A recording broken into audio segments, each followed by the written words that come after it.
আসসালামু আলাইকুম প্রিয় দর্শক, সকলকে অভিনন্দন। তো মূলত দেশের মধ্যে যে পরিস্থিতি ঘটতেছে, মহান আল্লাহ তাআলার উপর থেকে পাঠানো এক গজব। তো ভূমিকম্পের মধ্যে অনেক মানুষ আহত নিহত হয়েছে বিভিন্ন স্থান থেকে। তো এটা ভূমিকম্প ঠিক আছে, তবু আমি মনে করি এটা ভূমিকম্প নয়, আমি মনে করি মহান আল্লাহ তাআলার পক্ষ থেকে একটা সংকেত, ভয়াবহ সংকেত। তো আমরা অনেকেই নাফরমানি করি, অনেকেই খারাপ কাজ করি, তো এই খারাপ কাজের কারণেই মহান আল্লাহ তাআলা মনে হয় সংকেত দেয়।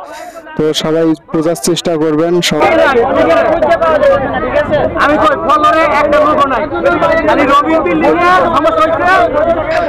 তো আমরা এখানে অনেকেই কম বেশি শিক্ষিত, অর্থাৎ বলতে গেলে নিজের নামটাও অনেকে লিখতে পারি। তো যাই হোক, শিক্ষা জীবন পার করে আছি। তো অর্থাৎ এই বাসটি দেখে আমার ছোটকালের কথা মনে পড়লো।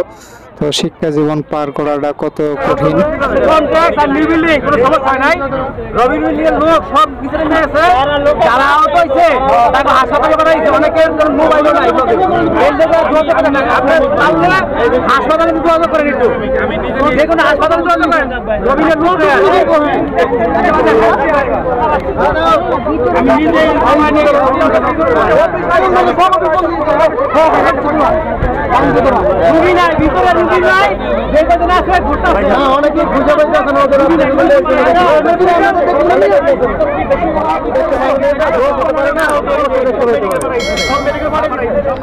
তো বন্ধুরা, ভিডিওটা এই পর্যন্ত। যদি ভালো লাগে অবশ্যই লাইক, কমেন্ট, সাবস্ক্রাইব করে পাশে থাকবেন। আর বর্তমান যে ভয়াবহ অবস্থা, সবাই সচেতন থাকবেন আর বেশি বেশি করে মহান আল্লাহ তাআলার ইবাদত করার চেষ্টা করবেন। সবাইকে ধন্যবাদ।